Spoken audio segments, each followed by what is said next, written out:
Okay, so tonight, or wherever you are, whatever the time of day is around the world, we're very pleased to have Professor Craig Zimitat, who's the Deputy Head Academic from the School of Medicine at the University of Tasmania, and also the Director of the Medical Education Unit.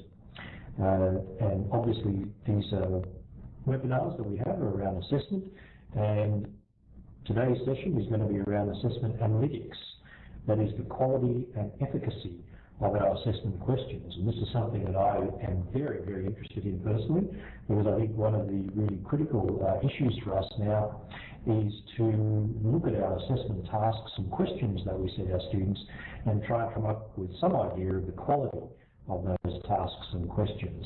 And there's quantitative and qualitative ways that we can do that. You'll note that many of you will have seen that there are many commercial companies and non-commercial companies now who are providing services around analytics for all sorts of things. And one of those is obviously around our assessment tasks and questions.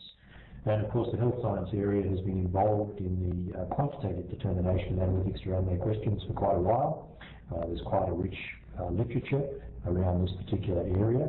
And I think that this sort of thing can be applied to many of the areas, many of our discipline areas. So particularly interested tonight in Craig's presentation on assessment analytics. So Craig, I'm going to hand over to you now.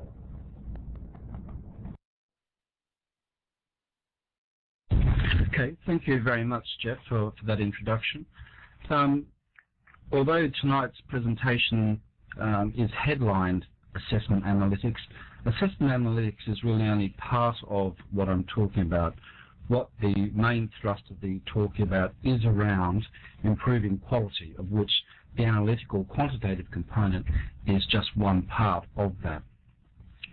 So the overall outline of what I'm going to talk about is really about the context in which we're operating, the vision that I had for the assessment enterprises in the School of Medicine, and then the different examples of activities that have followed as a result of implementing that process.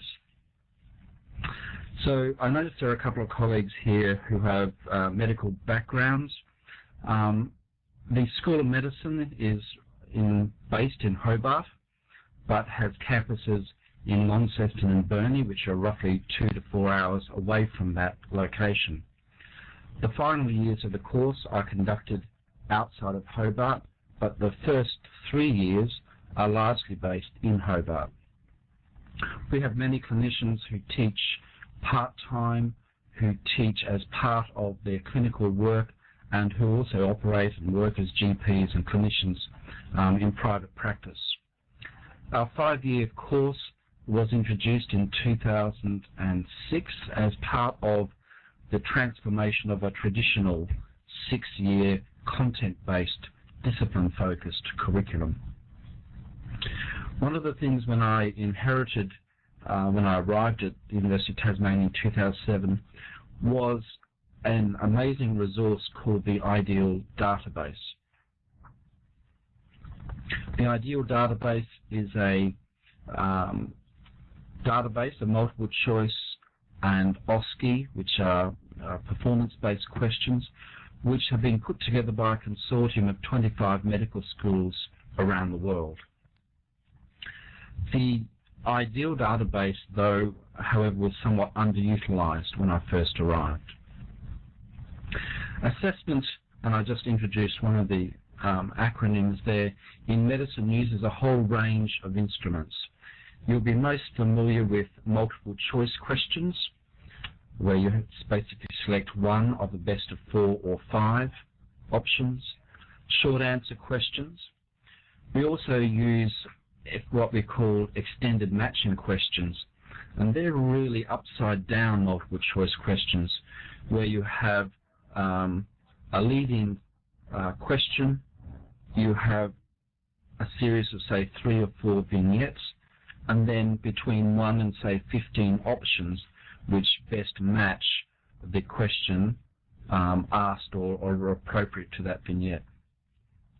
We also have what we call OSCEs, and these are objective structured clinical examinations, They've been around for a long time, since about 1974, and have a number of different sort of acronyms, which include OSCEs, with a P instead of a C, formative OSCEs, teaching OSCEs, and such forth. And lastly, we have some simulated assessment instruments, which are conducted in simulation centres, as well as work-integrated learning assessment instruments, which are called mini-CEXs, MINICEX, and they are sort of essentially OSCEs which are done in the workplace. In the School of Medicine, we use the range of instruments, we select the instruments which have the greatest validity and alignment with our learning outcomes in the context in which we operate. So it's really a matter of utility as to which instruments we use and how frequently we use them. This is the overall picture of assessment in the school. As I said, we have in the middle the ideal database, which I thought was totally underutilized. It does have 12,000 questions in it, but the output and the input into the system was quite clunky and in some ways not user-friendly. So what I've done is try to wrap around the ideal database a number of systems and software that has made that much more user-friendly and able to be used by all members of the school. So in the top left quadrant, the first thing we introduced was a range of templates so that all the multiple choice questions would have the same structure and that they could all be classified in the database. And there were, with those templates, some guided instructions about how to complete the template. We also introduced some quality assurance processes and peer review to try and improve and maximize the quality of the questions that went into the database. In the bottom left, under academic management, which should really be number 2, we have used the database to generate examinations and blueprints.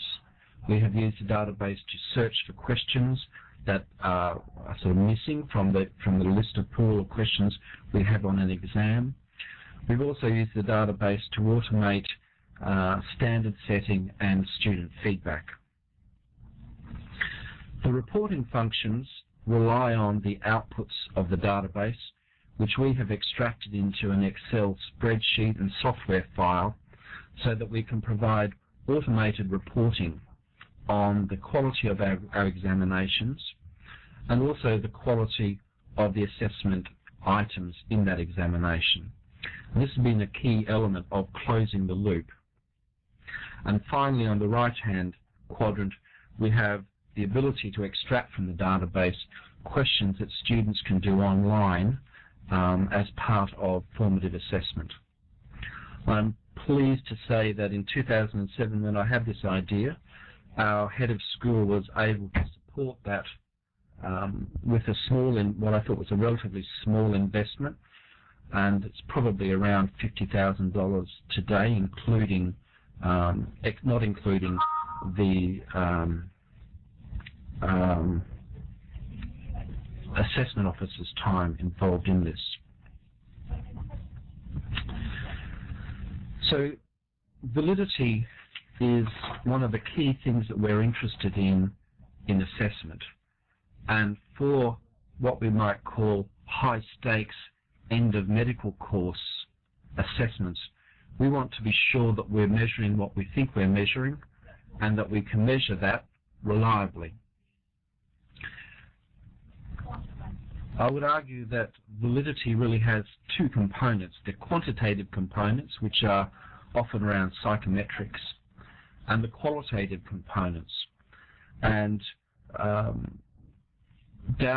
Stephen Downing is probably one of the key proponents of the fact that we don't follow or pay enough attention to quality assurance and the sort of soft processes that fit around our assessment. In 2007, I undertook a review of our policies and procedures in the school and found that there weren't very many, the school had focused largely on curriculum development, and assessment wasn't quite the main focus. So although there were university policies that guided what the school did, internally the processes and procedures were not quite clear. So once we had decided on that ideal IQ dream sort of architecture, then we started to pay attention to the policies that we were going to use and procedures to guide the assessment process. The main principles that we were interested in were around fairness, transparency, and validity. We were also very much interested in closing the evaluation loop.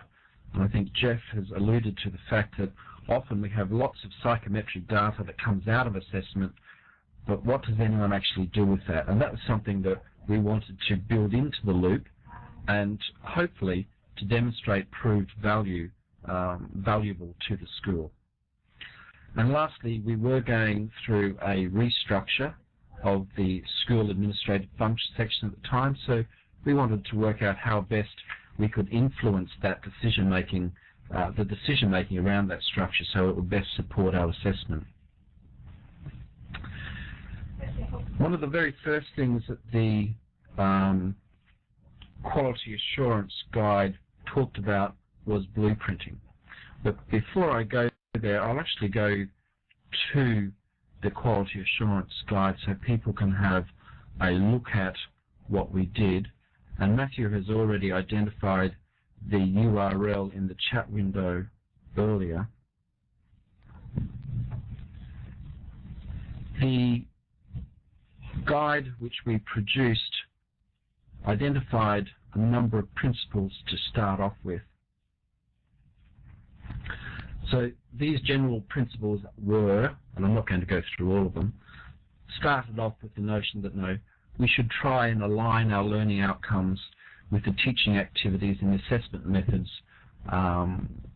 used in the course. We wanted to promote excellence. We wanted to facilitate team-based activities, and we wanted to use blueprinting as a method of managing content validity. But there were other things included in the document, and these things include such things as managing assessment workload, so that academic staff and our admin teams don't have unbearable workloads, and that we can match them across the year. We set some criteria for what reliability that we might like for our assessment. We said that each assessment item who was written by a staff member should actually be acknowledged as being authored by that person.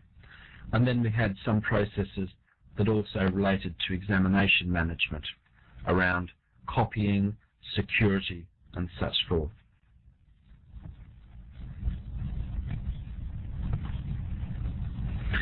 So blueprinting is the first step in the development of the examination per se. And essentially it is about aligning learning outcomes with assessment instruments. That is, for us, choosing the best assessment instrument within the available resources for our particular teaching environment that best matches the learning outcomes. So the diagram I showed earlier with the triangle is called Miller's Pyramid, and you can see at the bottom of Miller's Pyramid where they look at the assessment of knowledge. MCQs and multiple choice questions and short answer questions are very appropriate for assessing knowledge, particularly with large numbers of students on distributed campuses, if you have the resources to maintain security. For us, blueprinting is one way of ensuring adequate sampling of the curriculum. So if you look at this example here, in the top columns we have different skills that we think students should be able to be competent at or to demonstrate proficiency, history taking, and then we have the various systems of the body in the rows. When you look at this table, you can see that we're assessing history taking across two systems, not all in the cardiovascular system, but each system is represented in the assessment. So this blueprint allows us to look at what we're planning to do in the assessment. It allows us to test what we've done afterwards against what we intended to do. And it also allows us to share with others who might be working with us and other schools to look at how we're planning our assessment and compare that with the way in which they're planning their assessment. And there are different ways in which people can assess, different ways in which people can prepare these blueprints. The other component of what we did was to try and develop some online guides and templates to support people. Given that we have so many part-time staff, often who do things at home and probably at the last minute too often, we wanted to be able to provide as many tools to facilitate their participation and their ability to contribute as we could. So we've written an overall guide to the assessment in the school so that any new member of the school can have an understanding of what assessment activities we do, the way in which we mark, the use of criterion reference assessment, and the processes we use. We've also developed guides to learning and to multiple choice questions and to developing OSCE assessments. We haven't got round yet to developing the interactive templates which would automatically port questions into the database.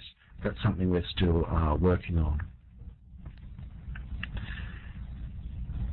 One of the key activities which the literature talks about but doesn't actually provide much evidence for is the use of peer review. We introduced peer review in 2008 as a capacity building process, but also a process for specifically improving the quality of the questions that went into the database before the examination.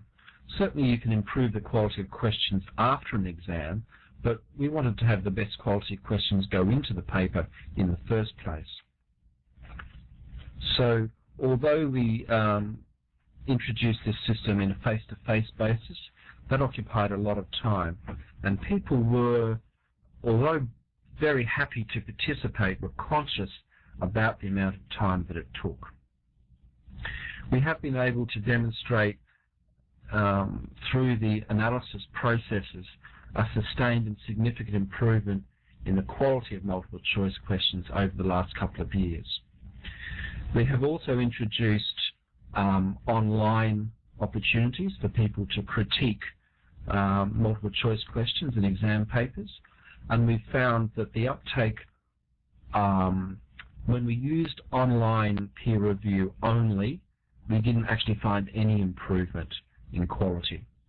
But when we combined the online and the face-to-face peer review process, we have the best results.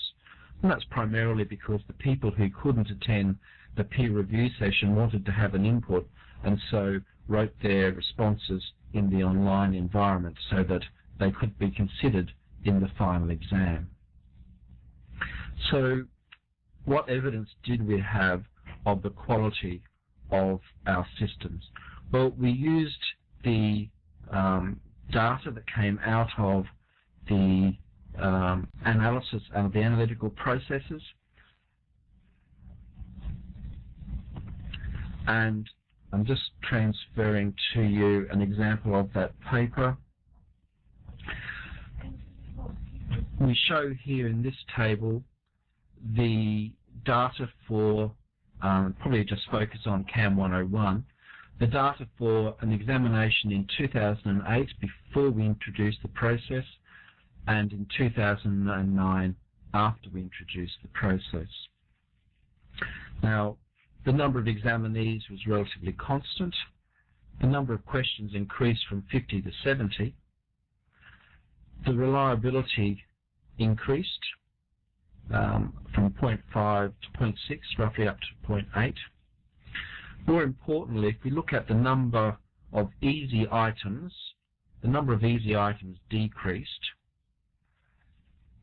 and down the bottom, the number of items that discriminated significantly between high-performing students and low-performing students also increased. And the data in the paper that I've just distributed includes 2010. And in 2011, we are still maintaining that high level of quality above the 2008 baseline.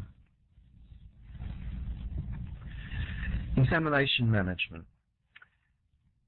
One of the things that has emerged with the academic standards framework, which many institutions in Australia are implementing as a consequence of their engagement with TEXA, is the need to actually have available all of the assessment data and the decision-making processes and the decisions that came out of that data. So we have developed a wiki to do that. So the wiki here is on screen at present, and I'll show you that live if I can.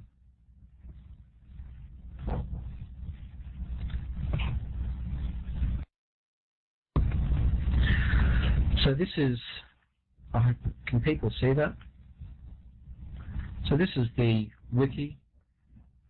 On the left-hand side we have the various units of study. That's basically a descriptor of the unit. And then here, for 2008 up until current date, so this is actually live, we have available to our staff examination papers. So these are mid-semester papers, summative exam papers, deferred and supplementary papers. For each examination paper, we have a report about the quality of that examination. Under the lecturer feedback, we have available the specific feedback that relates to each question that staff members submitted to the exam paper. And finally, we have a summary of all the student feedback that was provided to the students in this process. So you can see this data is quite rich and certainly a valuable resource for us to go back to historically to review information. All the spreadsheets are in there too as well, although I couldn't find them when I looked for them earlier. The other element of the quality process was managing the whole examination process. And I must admit, the one thing that I did learn in one of our university leadership workshops was the notion of an accountability matrix. And I'll go through that in a second. But we had in 2008 a catastrophic failure with our examinations process, where we ended up with exam papers being produced with the answers written on them. So that was a small debacle of mammoth proportions, caused a huge amount of anxiety amongst the staff and the students. But at the other end of it, we were able to come out with what we now define as the accountability matrix.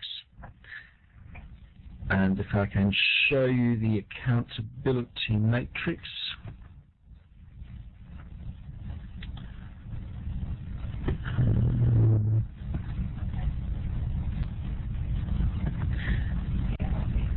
So this is available on our website, which Matthew provided a link to earlier. What we have done is, for each of our examination types, identified the various steps in the development of the assessment, the examination, and we've identified who is accountable for doing that, i.e. who gets the bullet or the kudos, The people who are involved or consulted in the decision-making processes and those who are intimately involved in communicating or dealing with the outcomes of that process. So if you look at the first line, the Medical Education Unit, MEU, is responsible for identifying the assessment timelines and preparing the Excel workbooks in which all the assessment results will be gathered. The unit coordinator is responsible for managing and leading the blueprinting process and managing the weighting of questions across disciplines, etc. They also contact the question writers, but then the administration team in the medical education unit is responsible for the follow-up. Now that process we have developed through negotiation with all the staff members involved, so it's actually an agreed document rather than an imposed document, and we review it every 12 months or so because processes change as technologies change as well. The other thing that we introduced in the management of the examination process was formal training for the clinical examiners and resources to do that. So we developed videos that supported the assessment of what we call borderline or marginal performances in clinical examinations, and clinicians were able to use those and discuss amongst themselves what the standard or the passing standard was. We then later repurposed those videos for the purpose of debriefing the students after the examination, to give them the opportunity to look at a performance and critique it amongst themselves, and then to identify what was successful, what was not, and then the examiners gave feedback to them about the specific performance on the exam. After the examination itself is over, there's the what do we do with all these exam papers. We have changed from largely handwritten assessments to computer-based assessments, particularly for the OSCEs, which are the clinical examinations which are conducted in the 3 clinical schools around the state. We have introduced scanned forms or bubble forms, which are people will commonly use for multiple choice questions, where you use pencil to fill in a bubble and then they're on a page and then they're scanned. So we've introduced those optical marking forms, and we have decreased the number of errors associated and time associating with trying to interpret doctors' handwriting, and looking at people's addition errors, which either inflated or deflated marks. The introduction of the scanning process led us to realize that we needed training for the staff who were using those scanners, and one of the new things which we introduced in the revised accountability matrix was the quality assurance process, was that all people who used the scanner had to be trained first. Obviously there's a story that goes with that, but we now have training for the staff, and the software which we use to manage the process has a lot more inbuilt integrity checks, so that missing data, surnames, additions, and rounding are taken care of in that process. One of the key bugbears that everybody has is with student assessment feedback. I've done a review of OSCE examination feedback in Australia and in the UK, and almost no medical school provides quality student feedback on their OSCEs. Students in some places are simply told that they've passed or failed. They may be told that they've passed some elements of the process, maybe with a standard deviation that shows their score with other people's score. But the amount of feedback is generally quite limited. We have developed an automated feedback system. So once we have in our spreadsheets signed off on the final grades, the standards, etc., and that's been submitted to the examinations office, we will then start the feedback system. So the feedback system essentially takes all the data out of the spreadsheet, puts it into a PDF, and then emails it to every student. We have a course which is competitive in the first 2 years, which means it offers grades and percentage scores, whereas in the later years of our course we use ungraded passes. So one of the things we wanted to do was ensure that we allowed students, we didn't want to reduce our, so we didn't want to interfere with our ungraded collaborative model that we were using in the clinical years, but we still wanted to motivate people to perform well. So we provided results by discipline, and we also provided comparative data so that the student would know whether they're in the top quartile or the bottom quartile or in the middle of the class. We didn't, and we found that the feedback from the students about that has been very positive. Now, although the students receive this feedback in 2 weeks, they still complain it's not fast enough. So we have tried to negotiate with students up front to say at the very beginning of the course, these are the frameworks and the time frames for receiving feedback. Hasn't necessarily changed the situation, but we've had fewer complaints about it since. This is an example of the interface for the student feedback form. I couldn't actually get it to work on this computer because I've done something to Excel. But along the top, you can see we have a traffic light system. This basically shows how the process is tracking. We have a settings page which actually allows the paramedic course to use this same software but to change the systems and the settings so that the reporting is customized to their course. We have a number of different steps around here. Basically, you push the button and the macros activate the process until you click the final button, which is email copies to the students. The documents we send to the students are all archived on our knowledge base wiki. If I go back to show you this,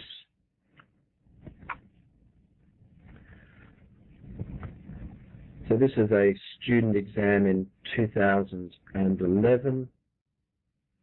I'll try and drop that a bit. So then I'll try and hide those student details as quickly as I can. So the students receive tabular data, what your total mark was, your score, and where you are in the class in terms of the quartile. Now, the information we can provide there is limited, but we provide a discipline by discipline breakdown afterwards to show where the student has performed relative to the rest of the class. And the academic staff have said that when they interview students after the examinations, particularly those with marginal performances, this has been particularly helpful in discussing with them their performance and what they might focus on for improvement further down the track. We have, this is just one example of the feedback. In our clinical years, we have different feedback. Not there. Oh, that's 2012. So if we go here, again for the multiple choice components of the exam, we have the graphical and the tabular feedback. Sorry, that's not the one I wanted. This is the one I wanted. This is the feedback that we provide for the students on their clinical examination, that is, the examination of their clinical skills. We have graphical feedback, which shows their performance on each of 4 stations compared with the rest of the class. Now, that feedback is actually relatively isolated. It doesn't give a picture of their overall skills. So what we've done is we have taken the assessment instruments and looked at the blueprint. So instead of giving item by item assessment, we now give them a score that looks at their communication skills, history taking skills, examination skills, etc. And you'll notice that those are very similar to what was on that sample blueprint I showed earlier. So the student can see their score, the class mean, standard deviation, and their performance on that particular station, and whether it is in the middle or in the upper quartile. So this gives them a sense of how well they're tracking. It can also be used by the students, at least in summative examinations, as evidence that they might use in the intern selection process.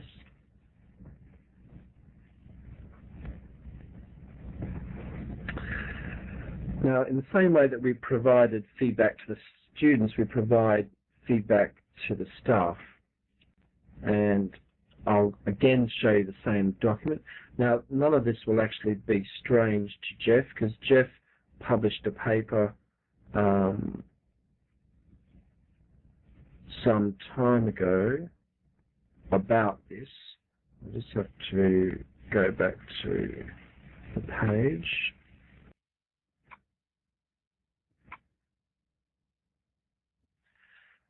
So if we look at an examination report, now these reports are also auto-generated out of the system, our software. I'll drop that down. We have overall a brief background about the assessment.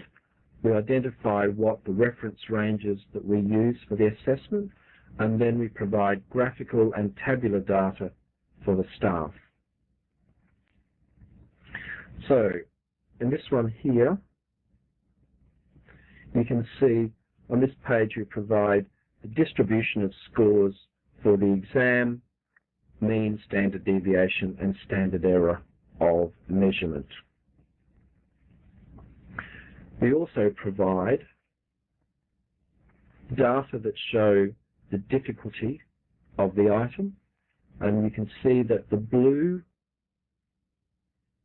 bars are the ones which are within range, the yellow ones are too difficult, and the red ones are too hard, according to the psychometric data that comes out of the examination performance.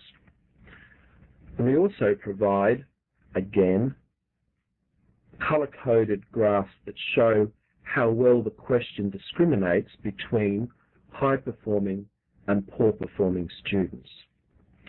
With this document, and this is an old version of it, we basically provide to the unit coordinator or course coordinator saying, if there is one thing that you do, look at the red questions which are too difficult or too hard, and look at the questions which are poorly discriminating, and and look at those questions to see how you might improve them. The last piece of information we provide is what we call a distractor analysis. So with a multiple choice question that has 5 options, obviously there's one which is the best answer or the most correct answer. But the other 4 distractors should actually be plausible distractors, in that some students would choose them because they misunderstand the concept that's being assessed. If you look at the first item, we can see here that B is the correct answer, and 80% of the class select B, and the distractors A, C, D, and E, well, are pretty low. This is a relatively easy question. If we look further down to question number 5, we see 50% or 47% of the class get the right answer, and the C, D, and E are actually quite good distractors because 16% of students roughly choose those 3 questions. So that question may be very good and is very good at discriminating between the stronger and the weaker students in the class. So every staff member, every unit coordinator receives a report for the unit, and each staff member, so these are just the same things you've seen before, and each staff member receives a report. We go through each item on the report and we specify how it could be improved. So we identify that the STEM is too wordy, or your options don't correlate well with the way the question is asked. Many of the things like a plural question with a plural answer when all the other options are singular are picked up in the peer review process. Staff are given those forms and we want them to return them to us in a deadline, which is usually never met, but we have some very keen staff who are always on that task and have everything back to us on time. This is the nature of a largely clinical workforce who, we're grateful for their contributions, but would dearly love more if we could. The other thing we have been able to improve the quality of our database over the last 3 years.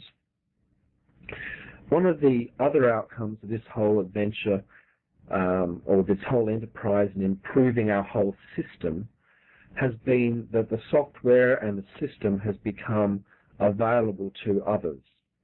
So we have colleagues now at James Cook University, Deakin and Wollongong, and we are engaged in a benchmarking process for the purpose of collaboration and learning about how to improve our assessment.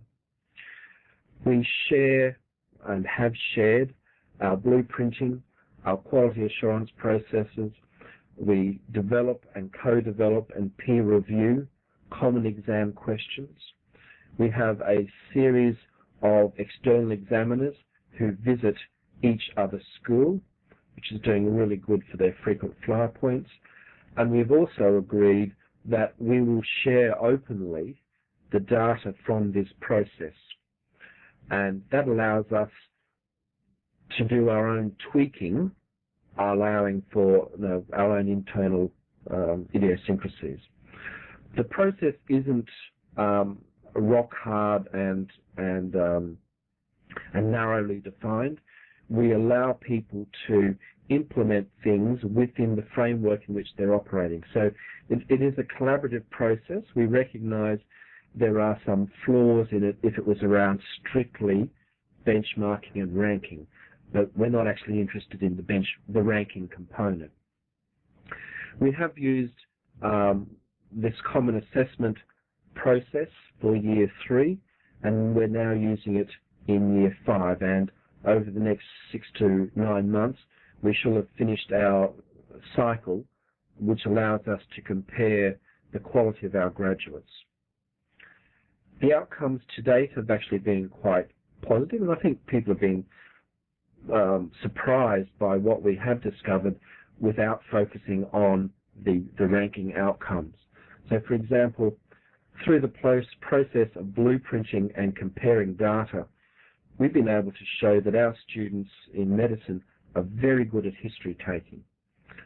And when we looked at why that was, we discovered that we probably over-assess history taking in year 3, and we still over-assess history taking in year 5. So the signal to the students about the way the exam operates is that history taking is really important. But at year 5, history taking is important, but our focus should be more on management. So that has helped us to look at what we're doing and refocus or rebalance our assessment as we reflect on the data that we've received. Overall, how has this gone? Well, I think it has actually increased the overall workload. The workload is going to decrease now as we have a database of quality questions which are usable. So that will be starting to roll back.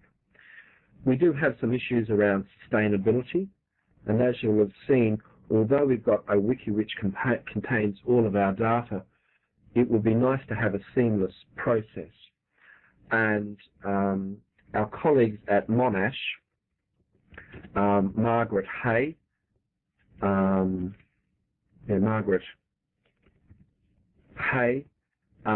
has developed a similar system using Google Docs to integrate the whole process. Our staff are increasingly taking more responsibility for what they do with assessment, and by and large the arguments, if I want to say it that way, that we have about assessment are actually not around big things anymore. They are around niggling little issues. So we're actually clearly improving what we're doing, and we're at the stage now where we're ready to roll it over into our paramedic program. And I'd like to thank particularly the work of our assessment officer, colleague Bumi Malawa-Julie, my colleagues Jan, Richard, Turner and Derek Choi-Lumberg, and Richard Wells, who wrote the software to wrap around the IDEAL database, and also the academic and professional staff who have contributed to this process overall. Okay, thanks very much, Craig. That was excellent. You might want to turn the mic off while I'm talking. Yes. Okay, thanks. Yeah, just gives a bit of an echo for everyone if we have two mics on. So thank you for that. That was very good, and I particularly like the examples there, obviously, because of some work that we've done earlier. I think it's really nice that you've got an automated process there to give automated feedback to the academic staff. A couple of questions that are in there, and I guess the first one was from Keith, who asked you, or actually made a comment about, I can't imagine how you would do this with Google Docs, because I think at the end there you made a comment about Google Docs. So Craig, perhaps do you want to take up that one? Yes. Margaret has been able to use Google Docs to basically do the same thing that we're doing in providing a database of questions which are stored over years that allows people to provide real-time feedback on the development of assessment across their 5 campuses, including Monash, Malaysia and Singapore. And basically Google Docs is a framework that talks to each other. So they've been able to use templates which are developed in Google Doc, which can be downloaded on iPads and used by assessors instead of using the optical mark forms that we have. If you go to, you might be able to find it, the Ottawa conference, which was held in Kuala Lumpur. Her paper was presented that in 2012. So there's a bit more information. I've provided her name, so if you wanted to contact her, you could get more info there. Thanks very much for that, Craig. And just a reminder too, for everyone, you would have noticed in the text chat box there that Matthew's put up the link to the feedback form for the webinar. So we know that some of you might have to go off soon to do other activities. So if you wouldn't mind just clicking on that link there that says webinar feedback, because we obviously like to get your feedback and we'd like to improve what we can do with the webinars, and so we've valued that feedback in the past because we have made some changes to the webinar process. So thank you if you wouldn't mind doing that. So other questions or other comments that people might like to make, please either type in any questions you've got there, or you can take the mic by simply putting up your hand, like I've clicked there. You see the little hand symbol, and we'll know that you would like to ask the question.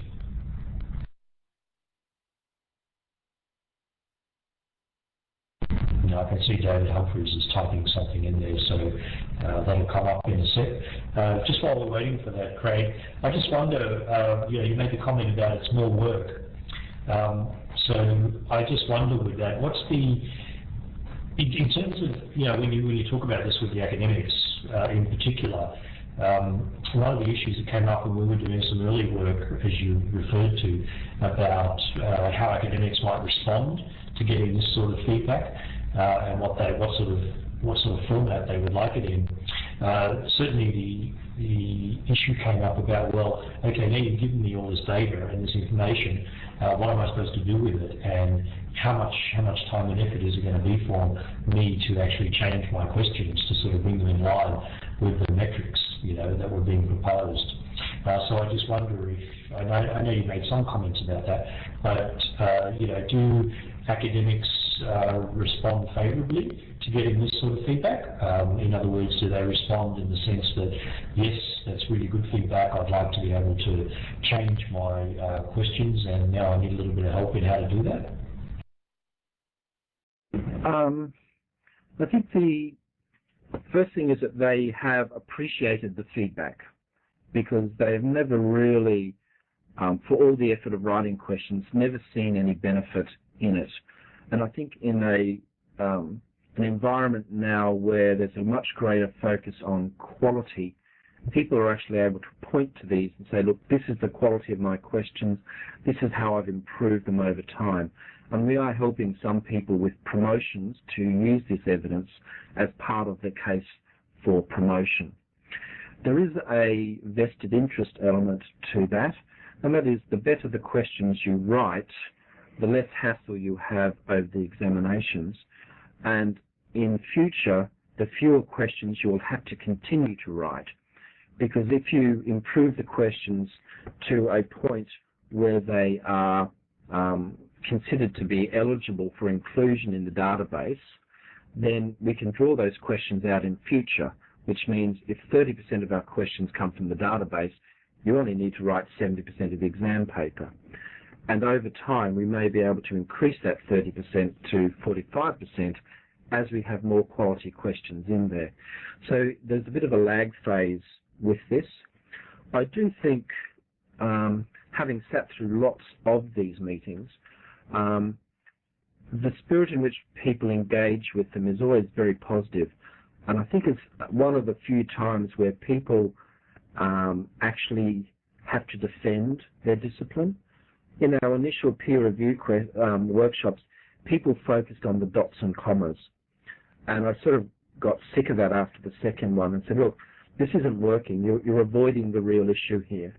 So now we have, for each question, that they submit 3 questions to answer. Why is this question important? What is the concept that I'm assessing, and how does that relate to the distractors? Why are the distractors useful as distractors? And lastly, we ask them, how many people should get this question right? Is it a mastery question, or is it really about trying to separate the wheat from the chaff? So that has really helped. I guess it's part of people's workload now, and the grumbling is really about getting enough videos done and who will do the video, less around the questions around the multiple choice. I think ultimately we've got to the point now where also people are happy with the outcome of the exam. You know how people always say, I don't know how he passed. I think people actually now have much more confidence in who passed and why, rather than those sort of anecdotal random comments. So I think overall people are impressed, they've contributed more, they see the benefits, but it still takes time. David Humphrey's question came up there. Do you have any suggestions on assessing the validity of questions when you have a very small number of candidates? And it actually says distractors in an MCQ. David, are you able to take the microphone or not? Because if you could take the microphone, you could expand on that question if you want, so that we make sure we capture what it is that you're asking. Because I think Craig has certainly gone through and shown some of the psychometric approaches to assessing the validity and around the distractors and that. So I'm not quite sure whether that was the question or whether there's something else around that question.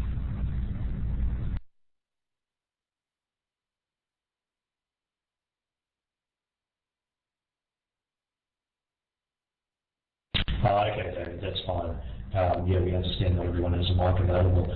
Craig, I wonder whether you could make any comment about the various approaches to doing the analysis, because yes, there are a number of different methodologies that can be used, and certainly when we looked at some of this work early on, it really came down to what extra information were you going to get by going to a much more detailed methodology.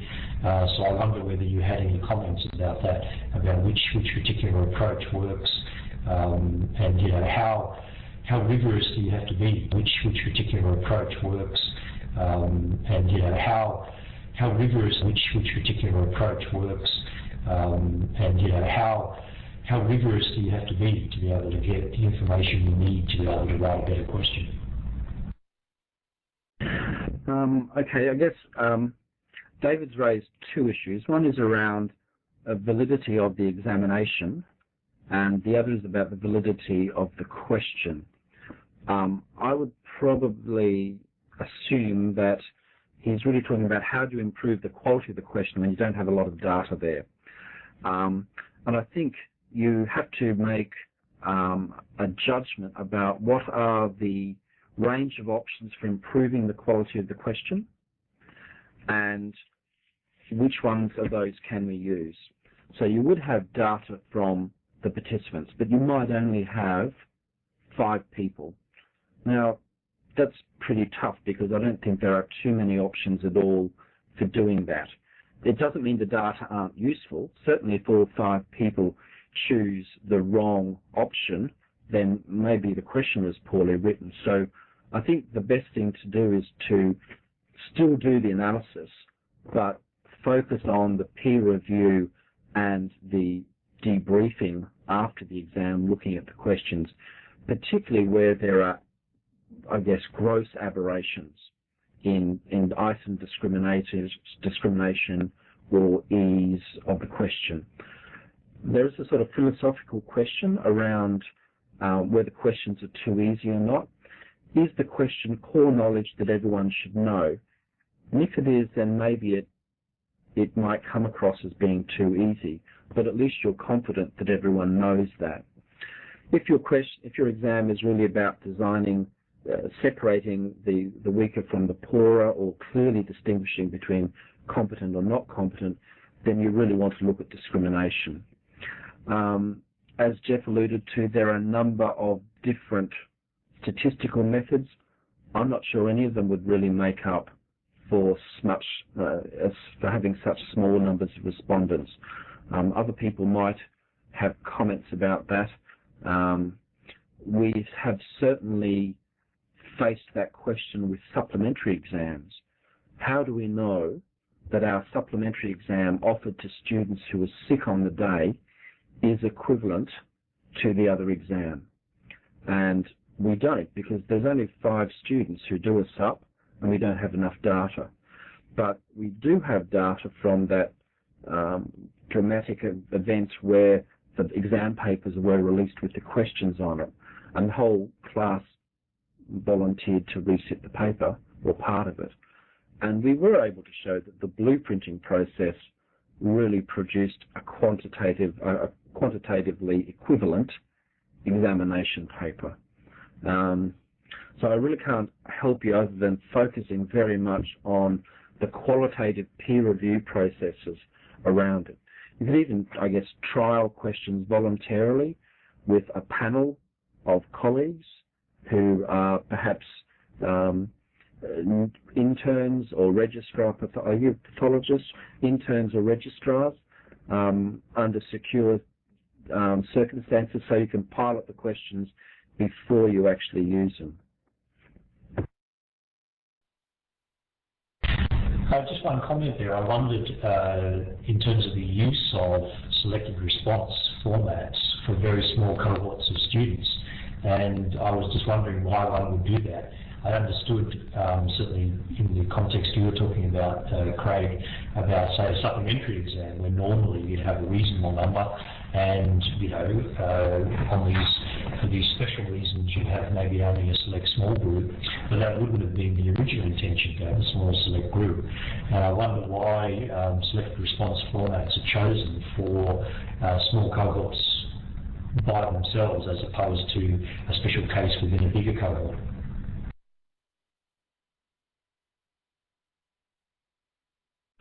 I think I mean, that's a very good question, Jeff, and that came back to the validity of the examination. Why would you choose multiple choice questions for such a small cohort when ideally they are used for large numbers of students in distributed centres? I'd probably be seriously considering the use of alternative questions given the huge amount of work that fits around using MCQs. On the other hand, they may have a huge database that they are making the best use of, given that they may not have a large number of examiners to write questions. So the whole context needs to be considered when you choose what Kees van der Luiten refers to as a utility of your examination or of your assessment instruments. I can see there's a couple of people typing in text, so presumably they'll come up in a minute. Yeah, sorry about the bit of a lag here with some of those questions coming up. Okay, so David, thank you for that comment. Were there any other questions or any other comments that people wanted to make? Okay, Lorraine, we see there's a question up here. Do you have any info or references for writing EMQs? So, Craig, I wondered whether you had any comment about the EMQ.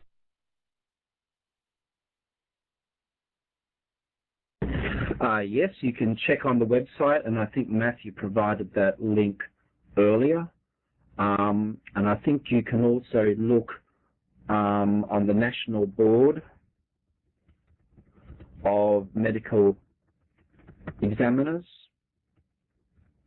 in the US. They have a similar document on their website. EMQs, I think, are just as difficult to write as MCQs. If you look on, I might be able to find an example. Do people know what EMQs are?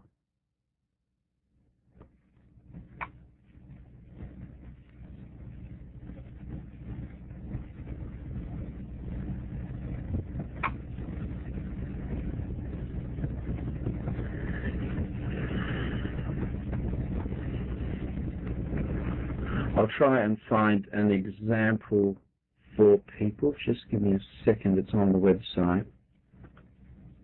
In some ways, it's an upside down MCQ, is one way of thinking about it.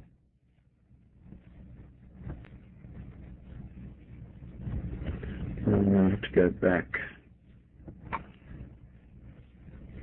So on the website, there's a guide to writing OSCEs, EMQs, etc. I just hope this has got all of them on it. Oh no, this is actually, hang on.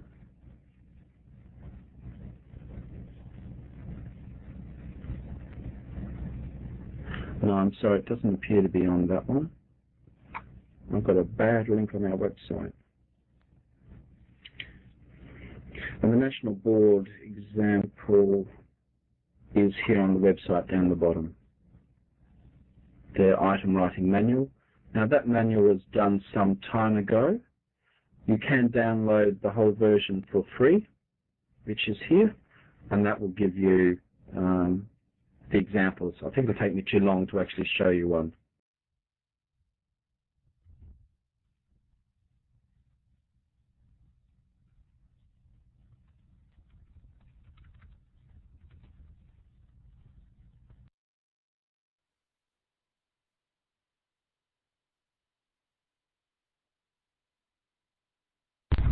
While we're going through that, are there any other questions or any other comments people want to ask?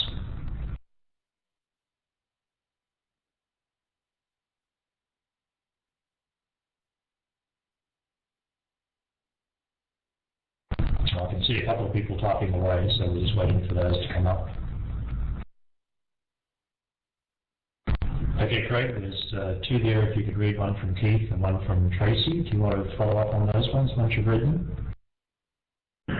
Okay, for Tracy, yes, it's an internal wiki, which is managed by IT resources.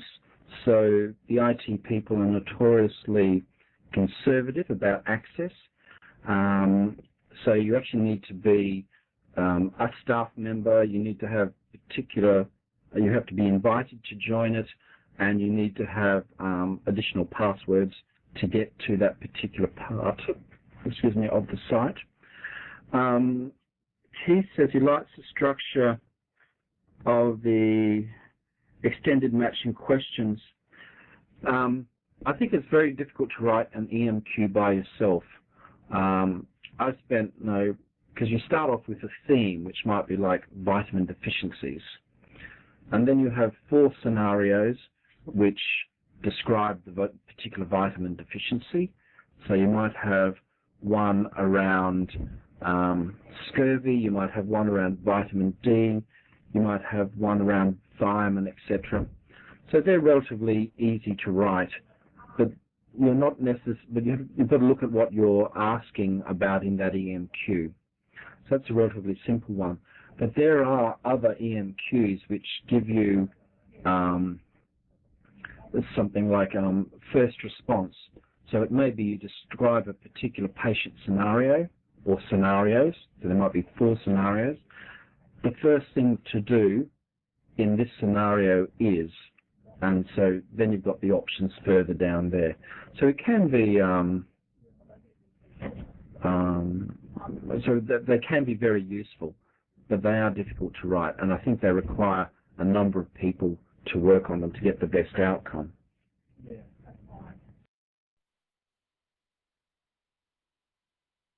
Oh, okay, sorry. The entire structure for reviewing assessments,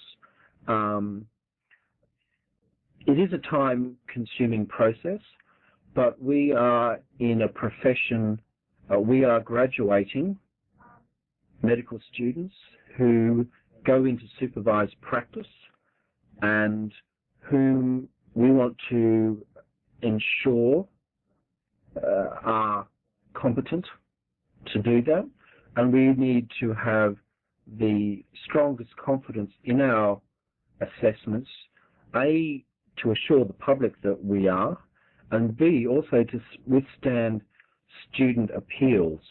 Often, we rarely have a student appeal from a strong student that we're worried about. We often have appeals from weaker students who are who've failed 2 out of 3 assessments and want special consideration on a second assessment, so they would pass 3 out of 3. So we actually need to make sure that our assessment processes are robust so that we are confident that we're graduating good quality, competent students. And that's, I think, what drives us. And I would suggest that we probably only need, in this new environment of regulation in Australia, 1 or 2 interns who cause fatal mistakes on wards and who are identified by the regulator before the regulator comes back to the university and inquires about the quality of their processes. So I think it's a worthwhile exercise. Assessment is often poorly done by, and I think medical schools and dental schools, nursing, etc., are very interested in the quality of their graduates and ensuring that they're as good as they can be and that we're as confident as we can be about that. Okay, Craig, I think we've probably worked you hard enough tonight, so we'll probably leave it there and just say thank you very much for your presentation. It's obviously stimulated a lot of discussion. Thanks for all the references there as well. That's going to be very useful for people. And I'd also actually like to just thank you for the good use of the technology. That was great to be able to go out and visit those sites to be able to see those things live and to work all through that. So really appreciate you making good use of the technology there. So Craig, thanks very much again for being a guest presenter in our Transforming Assessment series. Okay, thank you very much, Jeff, and thank you, Matthew, for your spot guidance beforehand. This is actually the first time I've used Illuminate Live before a group of peers who have a certain amount of knowledge and background in this rather than a group of students. So thank you very much to both of you for supporting me to do this, and for everyone else who's been able to participate as well. Thank you. Thank you, Matthew. We could probably stop the recording now, and thank